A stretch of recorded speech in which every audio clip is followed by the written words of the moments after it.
Ang bango ng adobong niluluto mo, Daisy. Bigla tuloy ako nagutom. Ate, halika. Tikman mo nga kung hindi maalat ang adobo ko. Sige nga, titikman ko. Parang adobo ni nanay nung nabubuhay pa siya.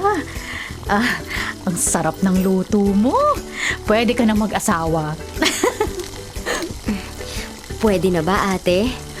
Bakit naman hindi? 26 ka na. Nasa tamang edad ka na para mag-asawa. Ang gusto ko lamang masiguro ay kung sigurado ka na ba kay Alfred. At si Alfred, sigurado na ba kaya kang panindigan habang buhay? Kasi Daisy, ang pag-aasawa ay hindi biro.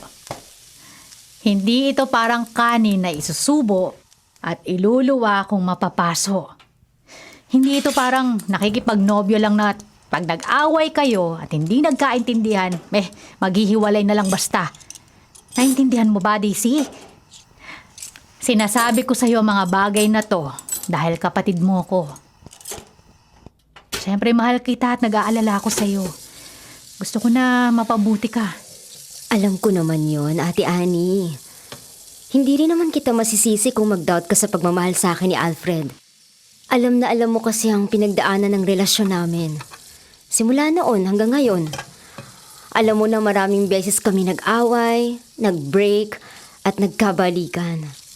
Pero kasi ate, mahal na mahal ko si Alfred. Pakiramdam ko, kung hindi ako papayag na magpakasal sa kanya, tuluyan na siyang mawawala sa akin. Alam ko na hindi lang siyang lalaki sa mundo. Pero, ewan ko ba? Sa puso't isipan ko, siya lang talaga. Kaya, eto, hinahanda ko ng sarili ko na pumasok sa second level ng pagsasama namin. And don't worry, ate. Sisiguraduhin ko na magiging successful ang buhay may asawa ko. Tulad ng samahan niyo ni Kuya Julius. Wala na akong sinabi. Alam mo naman na nandito lang ako para sa'yo. Kapag alam ko na magiging masaya ka, susuportahan kita. Wag nga lang yung iiyak ka at masasaktan. Nako, makikita ng Alfred na yan kung paano talaga ako magalit. Salamat, ate, Kahit wala na si tatay at si nanay, blessing talaga na nagkaroon ako ng isang kapatid na katulad mo, ate. Mabait na, maganda pa. Ay, nako, bola. Manang-mana ka talaga sa akin. Oo, siya. Halika na at maghanda na tayo ng pagkain para naman mapagsaluhan natin tong masarap mong adobo.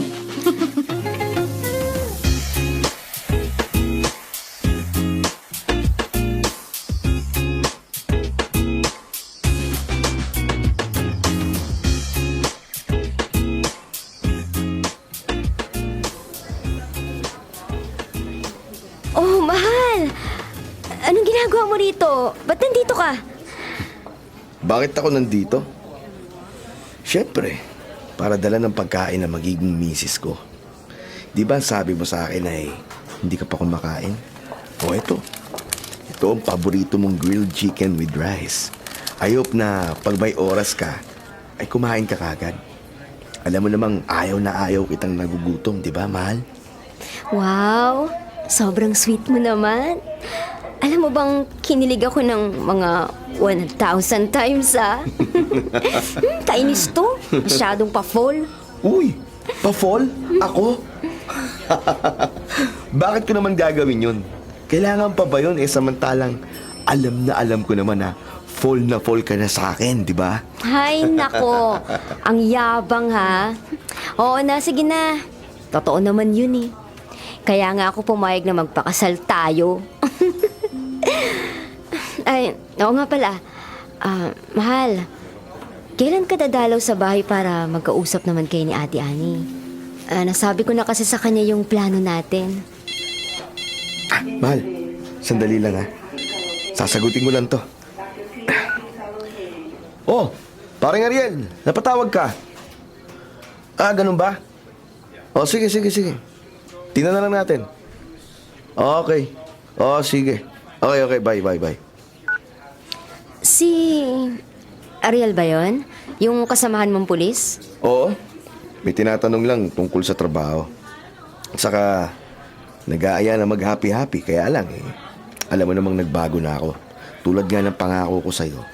Kaya, autopas na ako sa mga lakad na ganun. Isa pa, medyo masama ang pakiramdam ko, kaya magpapahinga na lang talaga ako sa bahay pag uwi ko galing dito. Mabuti pa nga umuwi ka na, mahal. Tsaka magpahinga ka na. Salamat sa oras na inilaan mo sa akin, ha? Ang sweet mo talaga. Uuwi rin ako agad after ng shift ko. 2 hours lang naman yun, eh. Sige na. Bumalik ka na rin sa duty mo at baka mapagalitan ka pa ng masungit niyong head nurse. Oh, sige na, mahal. Sige. Ingat sa pag-uwi, ha? Thank you. Bye.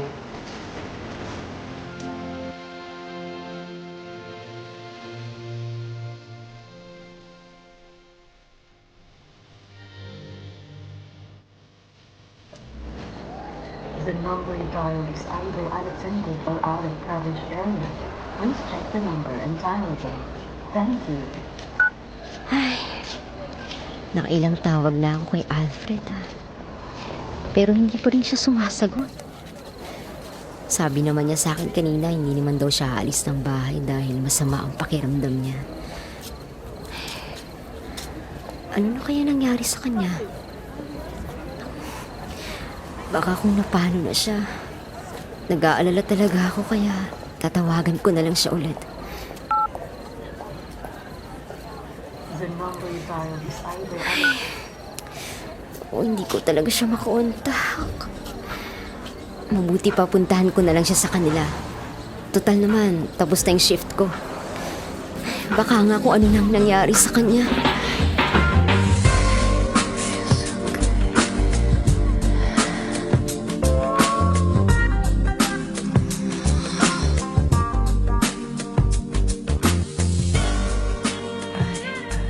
Pare, kanina pa nagre-ring yung cellphone mo. Wala ka bang balak na sagutin yun? Si Daisy yata yung tumatawag eh. Sinabi ko na nga masama ang pakiramdam ko, tawag pa rin ng tawag. Ayaw ba niya ako makapagpahinga man lang? Pero pare, wala ka naman sakit. Eto nga't puro pagwawalwal lang ginagawa mo. May kasama pa tayong babae rito. Aba, pag nalaman ni Daisy na nagsisinungaling ka na naman sa kanya, hindi na yung magpapakasal sa'yo. Yun na nga pare, kakasal na kami. Ayaw ba niya akong bigyan man lang ng konting kalayaan? Ang akala ko pag niyaya ko na siya magpakasal at masiguro niya na kami na talaga magkakatuluyan, ay mas luluwag na ang pagkakatali niya sa akin. Aba pare, mas mahigpit pa pala. O ayan, tumatawag na naman. Sagutin mo na kaya bago kayo magkaroon ng problema. Sige na. Kulit eh. Sagutin ko na si Daisy. Gay. Maya niyan baka magka-idea pa yun na dito tayo nagiinuman sa bahay ko at magalit pa. Alam mo naman na nangako kong hindi na iinom ng madalas. Teka, kukunin ko lang yung cellphone. Sandali, diyan ka lang. Pogi! Huwag mo Oh. nang sagutin ang caller mo. Ano ka pa? Dapat nag-e-enjoy ka ngayon, di ba? Ang mabuti pa, ako na lang ang hawak nitong cellphone mo. Huwag ano ba? Sandali lang. Akin na yung cellphone ko. Ibigay mo sa akin. Ibigay mo sa akin yan. Kung di mo yung bibigay sa akin, makakatikim ka. Ano naman ang matitikman ko sa'yo? Kung yung ano mo ba dyan ang tinutukoy mo eh. Bakit naman hindi? Ayos! Ituloy nyo na yan! Ano ba? Ha? Pre! Aba, kung hinahamon mo ko, hindi kita uuruan. Halika nga rito, kumando ka sa akin para naman malaman mo kung ano talaga ang tinutukoy mo. Ay, ano ka ba? Nakikiliti ako. Huwag mo nga ako halikan sa leeg. Bango-bango mo. Teka, may kumakatok. Sino kaya yan? Tinan mo, sino yung kumakatok, pre? May nakasama tayong bisita. Teka, buksan ko.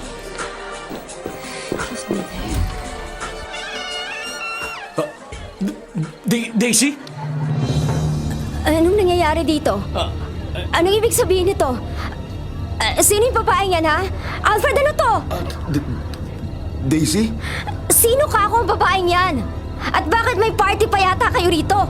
Samantalang sabi mo sa akin, masama ang pakiramdam mo. Oo nga. Masama nga pakiramdam ko, kaya nga nandito si na paring Ariel, dinalaw ako eh. Etong babae, kasama ni paring Ariel yan. Hindi ba paring Ariel? Oo, tama, Daisy. Kaya huwag ka na magalit, Daisy. Ako ba? Ganun ba? Okay, sige. Maiwan ko na kayo para maituloy nyo na ang ginagawa nyo. Baka sakaling gumaling na talaga si Alfred sa kung anumang sakit niya. Goodbye. Teka muna, Daisy. Makinig ka muna sa akin. Magpapaliwanag ako. Ano ba? Bitawan mo ang braso ko? Huwag ka na magpaliwanag. Ang tanga ko para isiping nagbago ka na. Dahil lang totoo, hindi. Sinungaling ka pa rin. Lasinggero at babaero. Daisy naman. Diyan ka na nga! Iniisip. Sandali. Makinig ka muna. Ano ka ba? Babaw mo naman. Kung pati mga bagay na ganito, ipaghahawayan pa natin. Hira naman, oh. Di ba ang sabi ko sa'yo, binisita lang nila ako. Ano ka ba naman? Kasama para lang diin ka? Hindi ako tanga, Alfred. Nahuli ko na nga na nakakandong sa iyo ang babaeng yan at inaamoy-amoy pa ang leeg niya. Grabe naman ang pagiging friendly niya. Basta, alam ko kung ano ang nakita ko. At bahala ka na sa buhay mo. Hindi na ako magpapakasal sa'yo. Ito na ang singsing mo.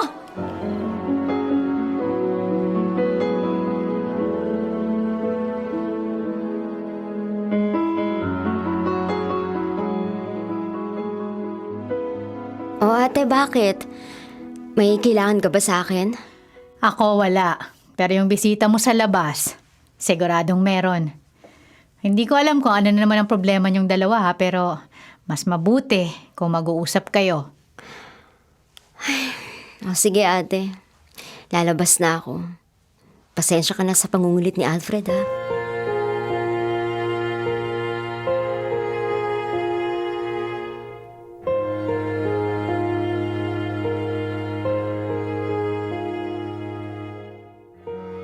Mahal, buti naman at pinagbigyan mo na ako na makausap ka.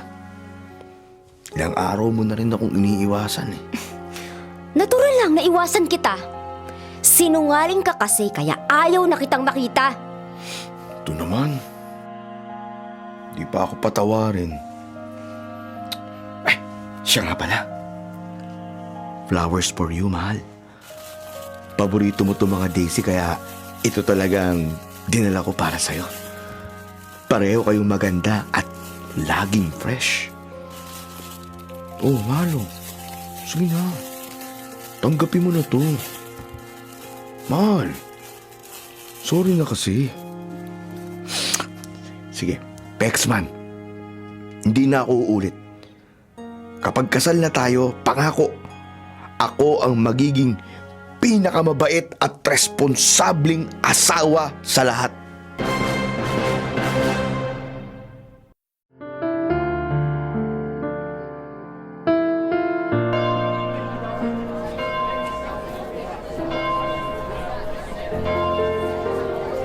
Salamat naman at natapos din ang mahabang seremonyas. Ngayon ay talagang akin ka na, mahal. Pa naman, mahal. Ano pa marami pang tao? Baka akala nila sabik na sabik ka na. Pupunta ba tayo sa reception? Ano naman masama kung sabik na sabik ako sa'yo? Totoo naman kasi yun. Mag-asawa na tayo, di ba? Kaya mahal, humanda ka sa akin mamaya. Sigurado yun. Ihi na nga magiging pahinga mo. Sa pilitan pa yun, ha? Pawi nga.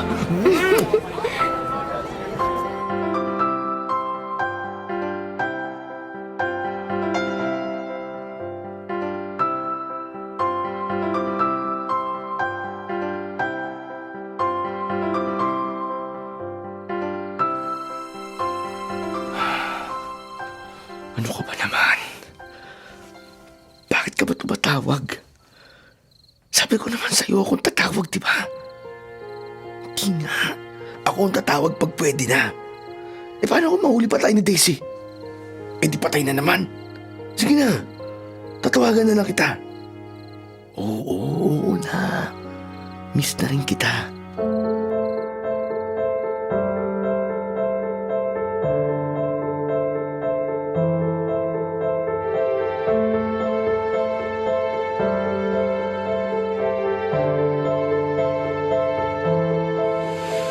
Mahal! Nakalimutan ko yung towel. Pwede bang pakiabot? Mahal! Mahal, narinig mo ba ako? Ay! Oo, teka lang.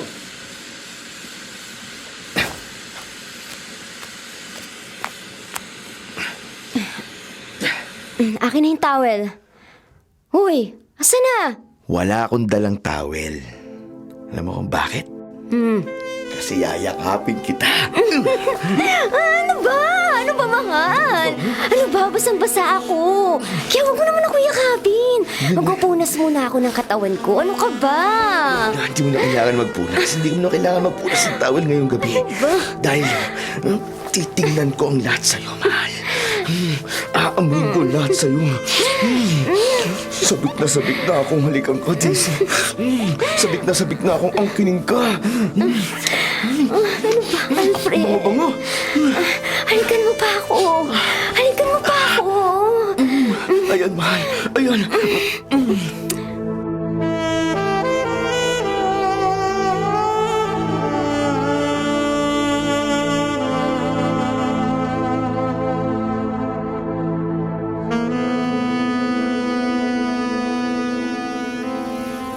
Ate, lilipat na ako sa bahay na nirerentahan ni Alfred. Mag-iingat ka lagi. At tatandaan mo, bahay mo pa rin ito. Kung pumayag nga lang si Alfred na dito na lang muna kayo tumuloy di sana magkakasama pa rin tayo ng mga pamangkin mo. At hindi na kayo magbabayad ng renta. May hiya sa'yo si Alfred, ate. At isa pa, matagal na siya doon sa tinitirahan niya. Napamahal na siya sa lugar na yun, kaya kahit medyo mahal ang upa, talagang gusto niya doon tumira. Kaya hinayaan ko na lang siya sa desisyon niya. O siya, sige. Basta, pag may gamit ka pang nakalimutan, sabihin mo lang ako ha. At idadaan ko na lang sa'yo. Para hindi ka nadadaan dito pagkatapos mo mag-duty sa ospital. Imbis na makakauwi ka ng maaga, pupunta ka pa rito. Tao po! Ate Annie! Nandito ka ba? Ate, may naghahanap yata sa'yo sa labas. May ina-expect ka bang bisita? Nako, oo. Baka si Roxanne na yan. Yung anak ni Tiang Christy na taga Sambales. Umaten siya ng kasal mo. Naalala mo ba? Siya pa nga yung nakasalo ng bouquet na inihagis mo Oo, ate. Naalala ko nga siya nung kasal ko. Gulat na gulat siya na parang sinadyang bumagsak sa kanya ang bouquet. Naipakilala ko na rin siya kay Alfred dun sa reception. Bakit kaya siya napaluwas? Lumuwas siya kasi dito siya na-assign na assistant manager sa fast food na malapit dito. Wala pa siyang matutuluyan kaya sabi ko, dumito na muna habang naghahanap siya. Halika Daisy, puntahan natin siya.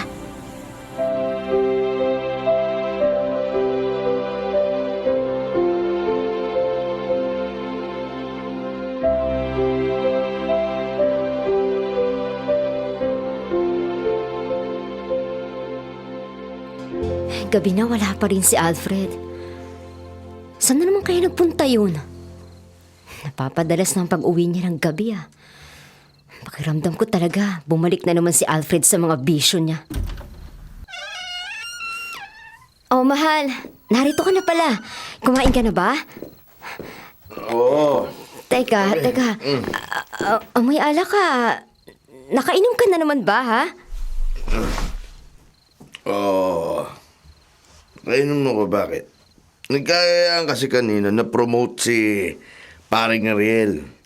Nakakainis nga Kung di ako nakasama sa trouble nung nakaraang buwan, ako dapat ang nasa posisyon niya. Malas talaga. Kaya nga ang sabi ko sa'yo, huwag ka nang sasama sa pag-iinom ng mga katrabaho mo. Pag nalalasing ka kasi, nawawalan ka ng kontrol sa sarili mo. Masyadong mainitin ang ulo mo kung ano-ano nangyayari. Tulad na lang nung nakarang araw. Nainis ka dun sa kasamahan ko sa ospital. Bigla mo na lang tinutukan ng barel. Buti nga't napakiusapan ko, hindi ka nareklamo. Kung hindi... Tumayin mo na lang nga! Puro kasatsat dyan! Kayo na ba mainit ang ulo ko, Daisy, ha? Kaya huwag mo nang dagdagan! Itigil mo ang bibig mo! Manahimik ka! Baka pati ikaw samayin ka sa akin, eh!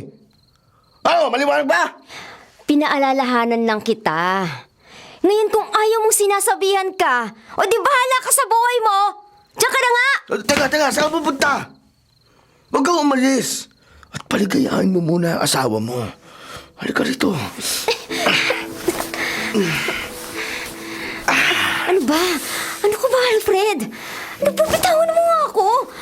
Ano ba yung kalayang gusto mong gawin sa akin? Lasing ka. Ang baho-baho mo, maya ka naman.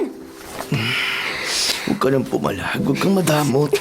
Mas masarap ang natural na amoy ng lalaki. Alam mo ba yun? Ayoko, Alfred. Hindi ako komportable sa amoy mo. Napakabaho ng amoy mo. Huwag ka nang magpilit, Alfred. Ano ba? Ayoko. Di ba? Sige, diyan ka na. Aalis na lang ako sa buwisit na bahay na to. Sandali lang, Alfred. Ano ba, gabi na? Saan ka pupunta? Che! Bumalik ka rito!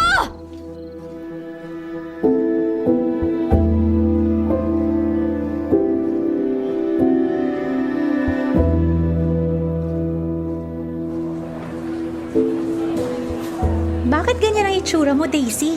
Pang Biyernes Santo ang peg. Baka kahit si Leonardo da Vinci ay mahirapan kang ipintan yan, ha? Bakit? Nag-away na naman ba kayong mag-asawa? Oo. Hindi na yata talaga magbabago yun. Laging ginagabi ng uwi. Tapos laging lasing. Tapos gusto lagi. Sex? Hindi talaga makain ng sikmura akong amoy ng lasing. Ewan ko ba? Nasusuko talaga ako. Pag tumatanggi naman ako, nagagalit siya, nilalayasan ako. Pakiramdam ko nga, may iba na naman siyang babae na inuuwian. Excuse na lang niya yung mag-aaway kami para may dahilan siyang umalis. Ganun ba? Sa bagay, hindi ko naman masabi na mali ka sa pakiramdam mo. Kasi alam ko namang may mga lalaki talagang may itinatagong ibang babae. Lalayo ka pa ba? Ako na lang, di ba? Inamin ko sa'yo na mistress ako ng isang matandang politiko sa probinsya namin. Binibigyan niya ako ng sustento kasi mayaman naman siya. Nagpapagalaw ako sa kanya. Pero hindi naman niya ako pinangakuan ng kasal. At alam ko naman kung ano lang ako sa kanya. Old na siya. At hindi na masyadong, alam mo na. Kaya ako, though taken na, still available pa rin. Oh, di ba? Ay naku, Roxana, ikaw talaga. Huwag mo ngang ginagawang biro yung ganyang kwento. Hindi naman yan basta kwento lang. But anyway, anong plano mo kung totoo nga yung kutob mo na may other woman nga ang asawa mo? Kaya mo bang tanggapin? Bakit ko tatanggapin? Pag nalaman ko na meron, kikilalanin ko kung sino ang kalaban ko. Para hindi ako mukhang tanga dahil wala akong balak na maging isang martir na asawa. Wow! Yan ang pinsan ko! Palaban! Ha, sa'yo pala ako nagmana kasi palaban din ako eh. Pero Roxanne, gusto ko naman talagang malaman kung naglolo ko si Alfred o hindi. Pwede mo ba akong tulungan? Paano? Kilala ko si Alfred. Walang pinipili yun. Ano kaya kung akitin mo siya? Tingnan lang natin kung papatulan ka. Pero syempre, lahat ng gagawin mo malalaman ko. Kaya kontrolado ko ang sitwasyon. Hindi ka may ipit at hindi ka mapapahamak. Promise. Ay naku Daisy komplikado na ang buhay ko. Pwede ba? Pas ako dyan. Pagbigyan mo na ako, please. Gusto ko lang makasiguro kung nagbago na ba talaga si Alfred para mapanatag na ako. Please naman. Eh, paano kung patulan ako? Eh di masasaktan ka. Kasi malalaman mong manloloko pa rin ang asawa mo. Gusto ko na ng peace of mind. So please, tulungan mo naman ako. Gusto ko talagang mapatunayan na tapat sa akin si Alfred. At pag napatunayan ko na, I'm sure, magiging mas okay na ako. So, please, Roxanne, help me. Ay nako, whatever. Sige, sabihin mo sa akin kung anong plano natin. At titingnan ko kung ano magagawa ko. Okay?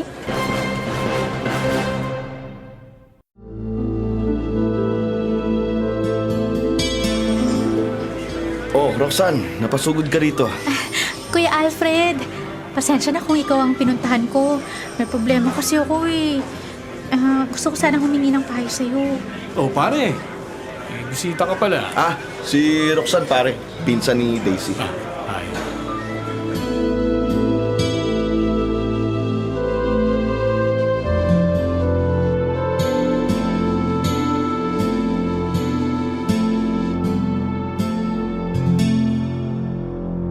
Daisy, bakit ba hindi ka mapakali at kanina ka patingin ng tingin dyan sa cellphone mo?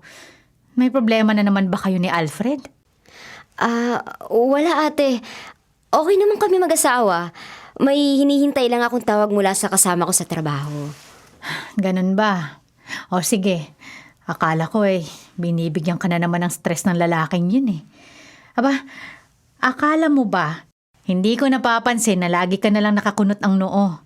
Saka, para kang aburido.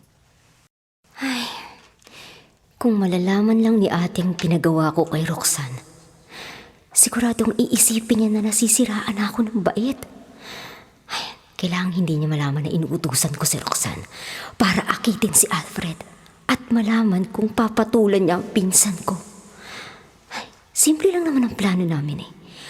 Pupuntahan niya si Alfred sa presinto at kunwari hihingi siya ng tulong dito. At saka niya isisingit ang pang-aakit sa asawa ko. Malaki ang tsansa na hindi pumatol si Alfred dahil alam niyang pinsan ko si Roxanne. Pero sa pagkababaero ng lalaking yun, anything can happen. Lalo na at napakaganda naman ni Roxanne. Grabe! Ang laki ng tupak ko! Paano kung pumatol nga si Alfred sa pinsan kong si Roxanne? Ano nang gagawin ko? Tumatawag na si Roxanne. Ano na kayang balita? Oh, yan na ba ang tawag na hinihintay mo? Oo, Ate Annie. Sasagutin ko lang sandali ah.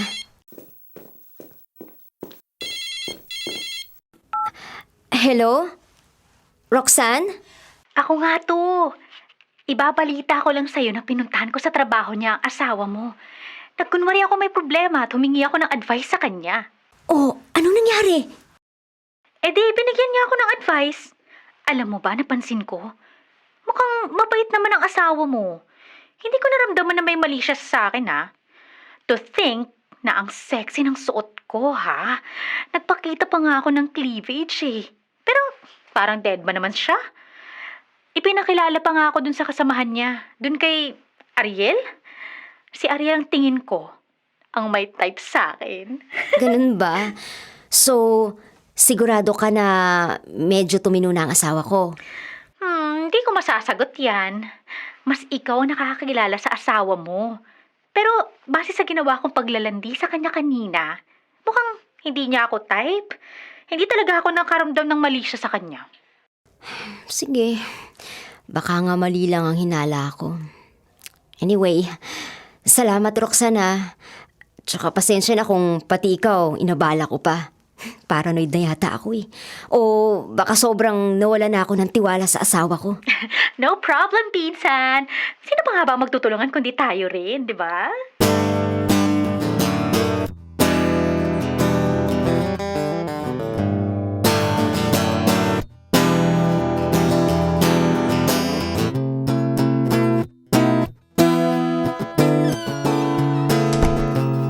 Nandiyan ka na pala. Kumain ka na ba?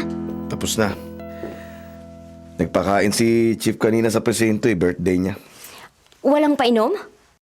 Ano ka ba naman? Umuwi ako ng lasing o hindi? May tanong ka pa rin. Wala namang ibig sabihin yung tanong ko. Dumaan nga pala kanina sa presinto yung pinsan mo, si Roxanne. Oh, bakit daw? Naglabas lang ng sama ng loob sa boyfriend niya. Pinakilala ko nga kay paring Ariel. At kako palitan niya na ang boyfriend niya. Ba't sa'yo naglabas ng sama ng loob? Malay ko. Nagulat nga ako, biglang dumating sa presinto Kaya ako sinasabi sa'yo ngayon at baka makarating pa sa'yo ang balita pagsilosan mo pa, pati pinsan mo. Ba't ko naman pagseselosan kung wala naman ako nakikitang rason para magselos? Basta. Mabuti nang alam mo para hindi ka na magulat kung sakaling nakarating sa'yo na nagpunta siya sa trabaho ko.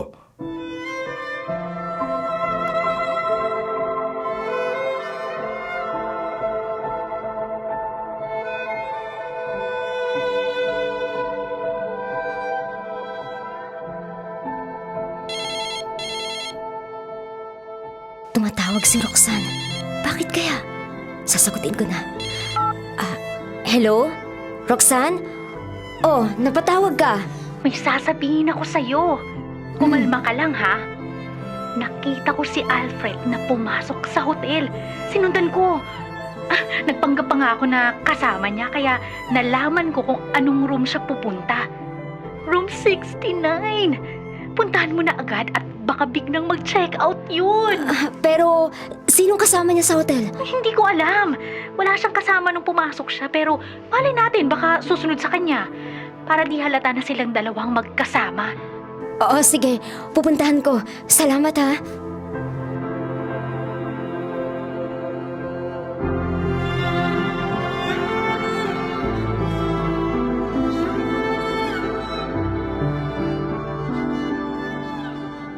Mabuti na lang at walang masyadong tanong sa reception area nitong hotel. Kinumpirma pa sa akin na sa room 69 nga talaga nandun si Alfred. Ito na ang room 69. Sa likod ng pintong to, siguradong nandun ang taksil kong asawa. Kapal na mukha niya.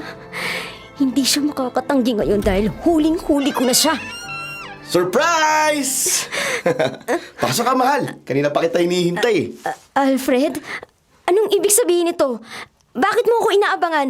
Alam mo darating ako? Halika sa loob. Doon na ako magpapaliwanag sa'yo. Yan. Ngayon nandito ka na sa loob. Gusto kong ibigay ito sa'yo. Anong... bulaklak? Isang pompon ng mga bulaklak na daisy? Mga pulang daisy? Bakit? Happy anniversary, mahal ko. Para sa'yo mga bulaklak na yan. Nakalimutan mo na ba? Hindi. Binibilog mo ang ulo ko. Sino ang dapat mong katagpuin sa hotel na to, ha? Magsabi ka sa akin ng totoo. Mahal naman, ano ka ba? Pira, para sa'yo talaga yan. Bakit ayaw mo maniwala? Hindi talaga ako naniniwala. Ha? Kilala kita. Kilala kita, Alfred. Lahat ng kalokohang ginagawa mo at pilit na nilulusutan kapag nauhuli ka na. Ano ka ba? Wala nga akong ibang kasama rito. Para sa atin talaga ang dinner date na to. Anniversary natin ngayon, remember? Mahal, sorpresa ko to sa'yo. Pero... Ang nakakatawa ka, mahal. Ang mabuti pa, tawagin mo si Roxanne para maniwala kang wala akong hinihintay na ibang babae rito. Okay? Oh, bakit napasali si Roxanne dito? Basta tawagan mo siya, mahal. Pag nalaman kong niloloko mo ako, Alfred, nako, sinasabi ko sa'yo!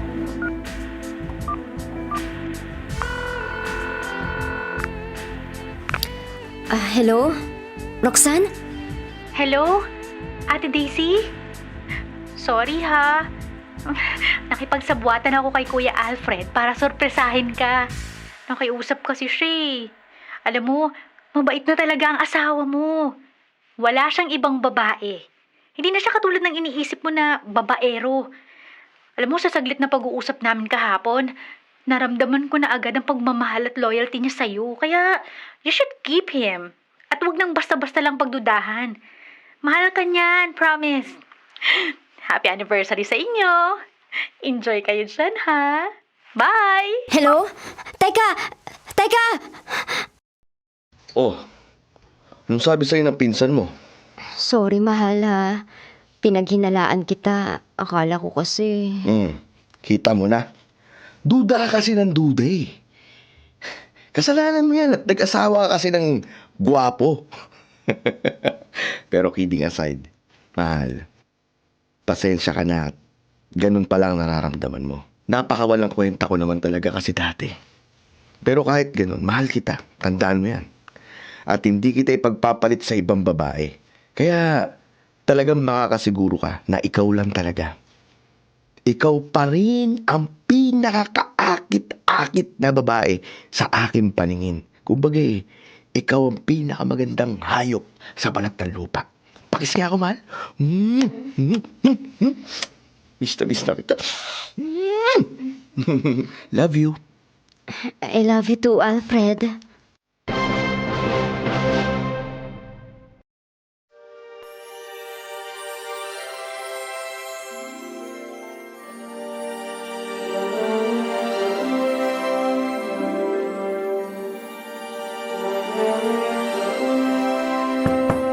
Sandali lang! Sino naman kaya yung kumakatok? Surprise! Oh! Roxanne! Anong ginagawa mo rito? Huwag mo akong yakapin at baka may makakita sa atin. Eto naman, napakasungit. Parang hindi mo naman ako na-miss. Hindi ka kasi pumupunta sa apartment ko eh.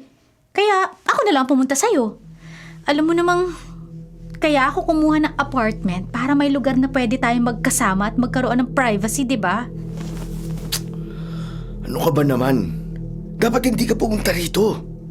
Sabi ko naman sa'yo ako na lang pupunta sa apartment mo eh. O kaya naman magkita na lang tayo sa ibang lugar, hindi ba? Eh paano kung mabalitaan ni Daisy? O hindi naman kaya ng kabit mong politiko? Alam mo kung gaano kawalang ya yun. Ilang lalaki na ang pinasalvage nun dahil nalink sa'yo. Gusto bang matulad din ako, mapatay din ako nun? Wala yung sugar daddy ko, nasa Japan. Kaya nga ako na nagpunta dito dahil alam ko rin na wala si Daisy. Graveyard shift siya sa ospital, di ba? Bukas pa siya makakauwi. Kaya huwag ka nang kabahan. Dahil sa palabas natin noong nakaraang araw, naku, hindi na yun magdududa sa'yo. Lalo naman sa akin. Kaya sige na, samantalahin na natin na wala ang mga pusa para makapaglaro ang mga daga. Siyempre, mas masarap kapag bawal. Kaya eto, pagkatapos nating magkakilala sa araw ng kasal nyo, inasikaso ko agad na magpalipat ako ng trabaho dito para malapit sa'yo. Alibay na lang yung dito ako na-assign sa trabaho. Nirequest ko talaga yun. Diba? Ang talino ko talaga, no? Oo, matalino ka talaga. Palaban pa sa kama. Kaya nga gustong-gusto kita eh. Halika na. At nang masimulan na natin ang dapat simulan. Ano ka ba? Bago-bago Nakikiliti ako. talaga. Ikaw talaga, Alfred, oh. Namiss kita. Namiss ko ang mahalik mo. Wala kasing binatbat yung sugar daddy ko sa galing ba eh. Namiss ko rin ng katawan mo, Roxanne. Kahit sa mga gabing katabi ko si Daisy, ikaw ang naiisip ko. Ganun katindi ang pagka-adik ko sa'yo.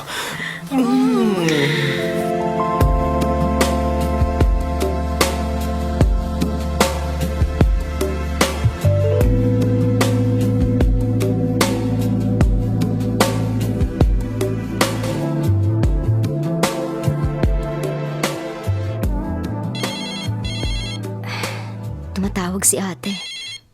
Bakit kaya? Hello? Ate? Oh, napatawag ka. Daisy, nanonood ka ba ng balita? Kung hindi, buksan mo yung TV ninyo. Magmadali ka. Ha? Bakit? Bakit ate? May problema ba? Basta, kailangan mo makita yung balita. Ang asawa mo nasa telebisyon. Ha? Bakit? Oh, eto na. Binubuksan ko na. Kinakabahan naman ako sa ganyang balita mo, ate. Sa ating news flash, mga pulis na nangungutong sa mga pulis applicant, timbog. Kanina nga lamang ay nahuli ang 4 na pulis na magkakasabwat sa pagtanggap ng mga lagay buhat sa mga aplikanteng nagnanais na pumasa sa eksaminasyon sa pagpupulis. Ang mga pulis na nagkasala ay agad na inalis sa serbisyo at sila ay nahaharap sa patong-patong na mga kaso. Hindi. Paano nangyari na isa si Alfred sa mga pulis na nasa telebisyon? Hindi ako naniniwala na magagawa niyang ganon. Ate, hindi talaga, ate, hindi. Paanong hindi?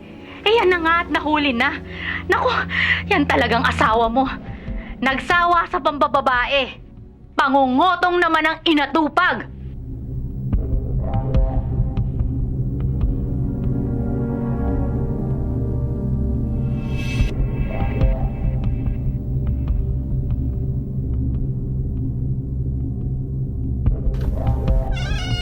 Mahal, ang aga-aga pa alak na naman ang inatupag mo. Mula nang maalis ka sa serbisyo, alak na lang lagi ang ginagawa mong almusal. Tumahimik ka nga rin. Ano naman ang gusto mong palabasin? Na wala akong kwentang asawa? Porke ba ikaw na lang ngayon ang kumakayod sa ating dalawa? Porke ikaw na ang bumubuhay sa akin, ikaw na lang ang palaging tama? Oo na, sige na! Sumbat mo sa akin yung pagkatanggal ko sa serbisyo. Wala akong sinasabing ganyan. Ang sakin lang, imbis na magtino ka dahil sa nangyari sa'yo, lalo ka nang nawalan ng pag-asa sa buhay mo.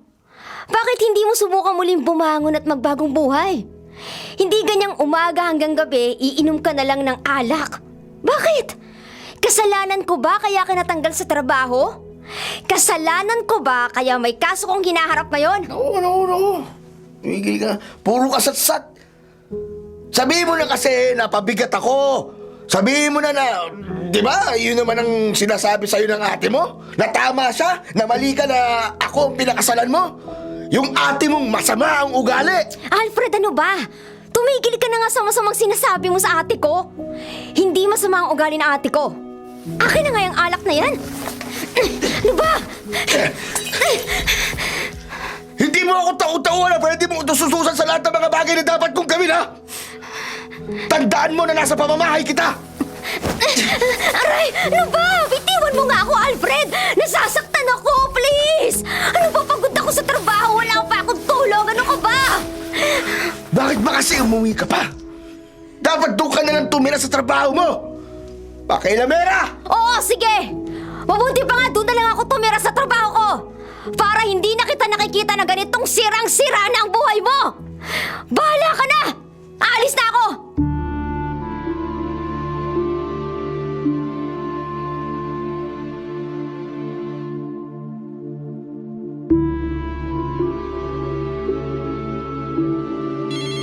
Daisy, tunog ng tunog ang cellphone mo. Wala ka bang balak na sagutin yun?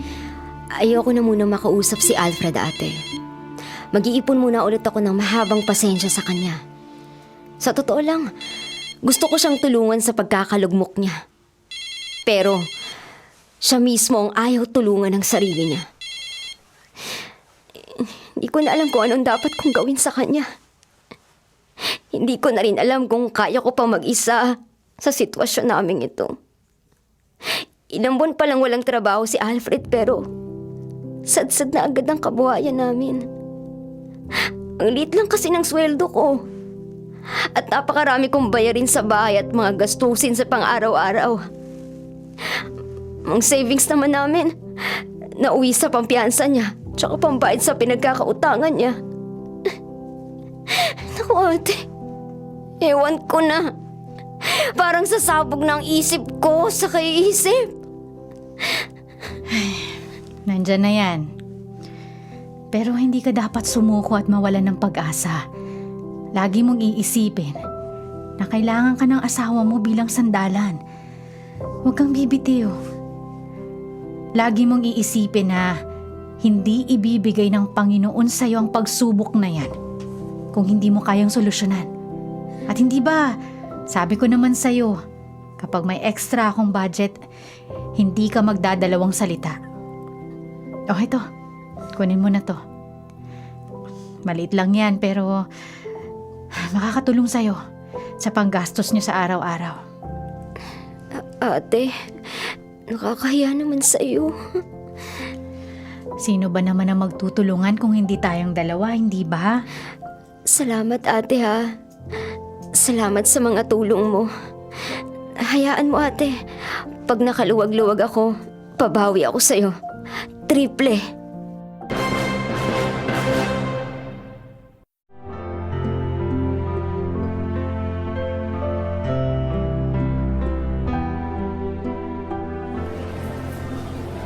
Salamat naman at natapos na ako mag-grocery.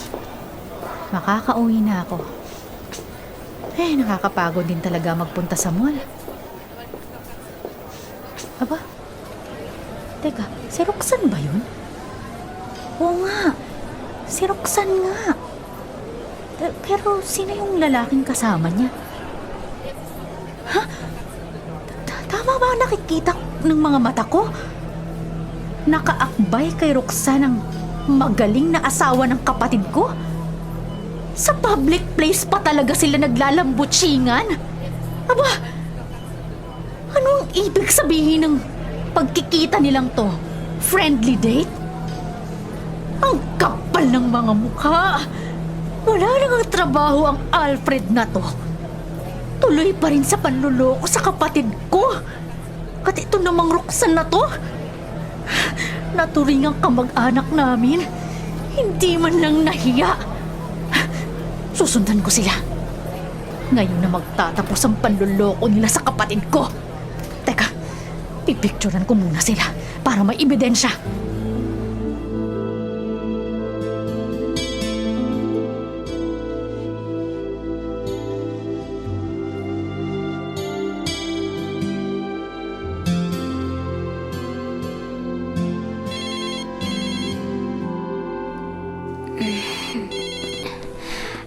Hello, ate. Sorry kung hindi ko agad nasagot yung tawag mo, ah. Alam mo namang tulog ako sa umaga dahil graveyard shift ako sa ospital. Oh, ba't napatawag ka? Pasensya ka na kung nagising kita nang wala sa oras. Nandyan ba ang asawa mo? Umalis kanina bago ako matulog. Maghahanap daw siya ng trabaho. Oh, ba't mo naman natanong, ate? Nako, Daisy. Ayoko sanang tumawag sa'yo para lang magsabi ng hindi maganda. Pero kapatid kita, ayokong naghihirap ka para lang sa taong wala na talagang balak magbago.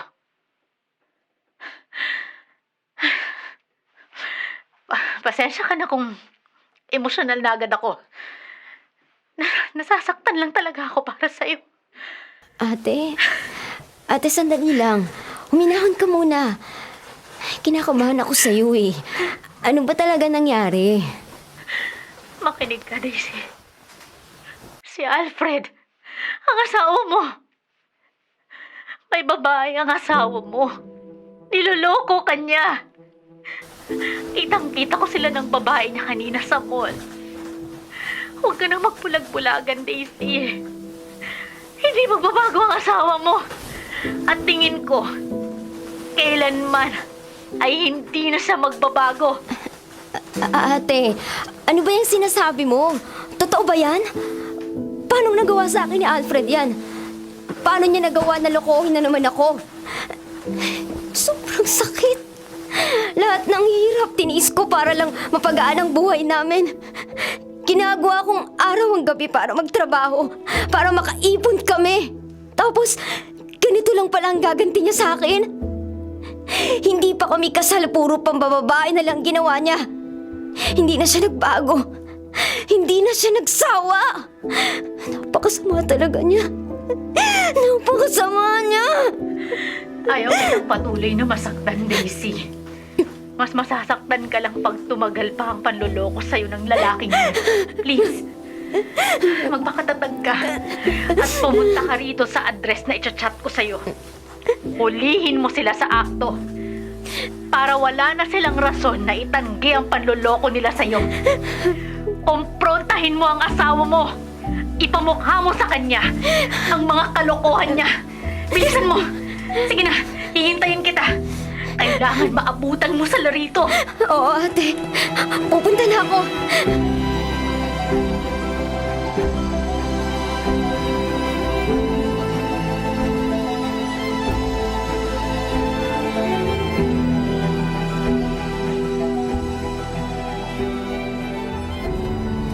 Hello, Ate Annie. Malapit na ako sa address na binigay mo.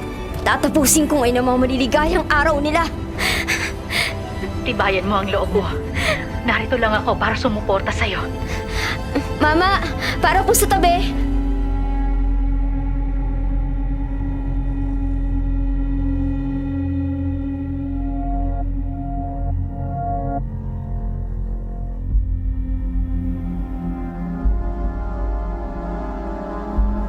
Ate, nasan sila? Halika. Naroon sila sa apartment na nirerentahan ni Roxanne. Si Roxanne? Bakit naroon si Roxanne? Daisy, si Roxanne ang babae ni Alfred. Ha? Paano nangyari yun? Hindi ko rin alam. Pero hindi na yun mahalaga. Basta, kailangan matapos na ang kawalanghiyaan nila. Mga hayop sila.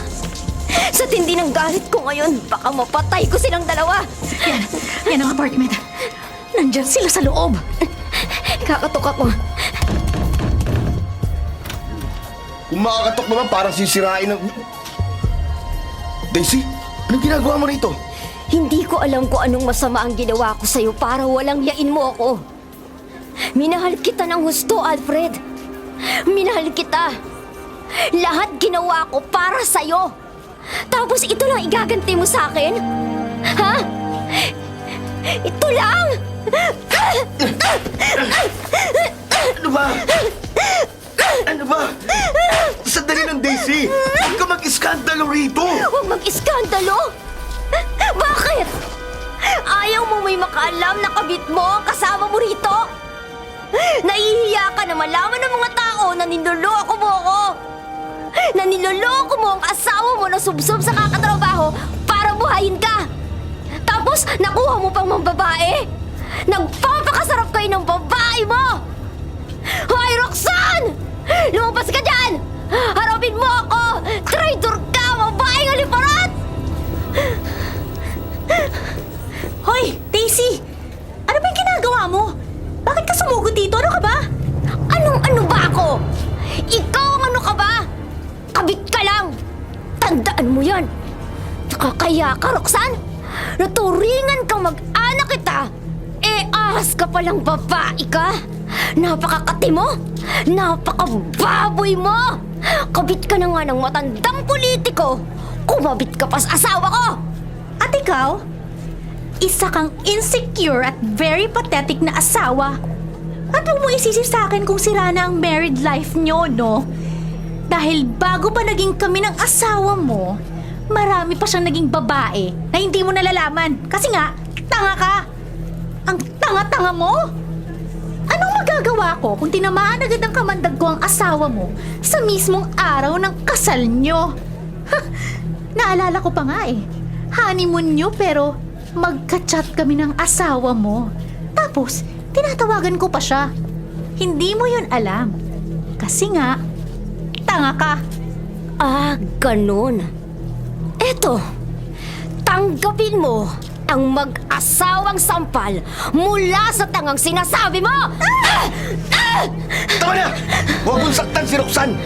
Kung ayaw mong ako ang malakit sa'yo! Subukan mo lang, Alfred. Subukan mo lang pagbuhatan ng kamay ang kapatid ko. Sinasabi ko sa'yo, titira ka sa kalaboso. Ikaw, Roxanne, saan ka kumukuha ng kakapalan ng mukha, ha? Pinatira kita sa pamamahay ko. Ganito ba ang gagawin mo? Pinsan mo! Kadugo mo! Trinaydor mo! Kilala ko ang politikong ginagatasan mo. Baka gusto mong makarating sa kanya mga pinaggagagawa mo. At ikaw, lalaki, magpakasaya ka na. Dahil kapag nadesisyon na ng kaso mo sa pangungotong, siguradong maghihimas ka ng rehas. Umalis na kayo! Hindi mo kami kailangang ipagtago yan. Wala kaming balak na magtagal dito. Umaalingasaw ang baho nyo. Tapos na tayo, Alfred. Kukunin ko lang ang mga gamit ko sa bahay mo at pwede mo nang pagsama-samahin doon lahat ng babae mo hanggang mamatay kayo!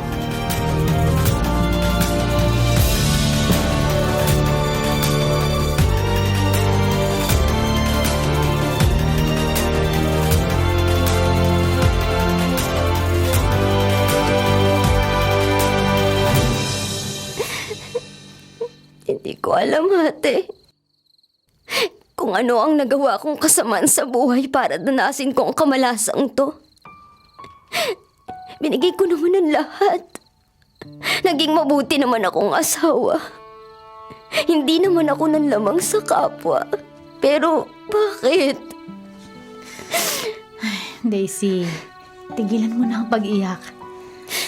Ubus na ang luha mo dahil sa walang kwentang lalaking yun.